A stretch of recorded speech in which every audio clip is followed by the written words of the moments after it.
Jean, it was about 2 years ago that teachers filled this room and flooded the sidewalk outside around Province House in protest of the contract negotiations between their union and the provincial government. And in the last couple of weeks, it's kind of feeling like we're on track for another collision course between those two sides. In fact, the two sides were represented in the chamber last week during public accounts when Paul Woolsey, the president of the NSTU, squared off against the Deputy Minister of Finance, and then the next day the Premier took up the charge in saying that negotiations should include talks about benefits and also the deficit in the pension plan, which is now $1.4 billion. The teachers believe that those two things should be dealt with separately. And there are a number of problems, though. One is that there are currently teachers who are retired who don't have index pensions, so they're paying a price for this. And the other thing is that teachers are maxed out on how much they can contribute. CRA rules prevent them from being able to add more.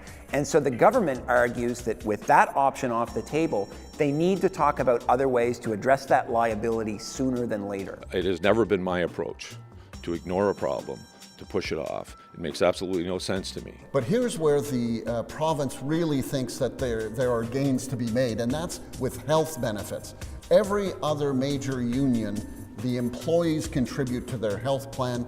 Teachers do not. Not only teachers in the classroom, but retired teachers get a free ride in terms of the health benefits. And I know that the government would be looking at that and saying, wait a second, that's not fair. We need teachers to contribute to that plan too. The teachers, meanwhile, would argue that over the last 5 years, the funding has gone up by 5%. The liability is coming down.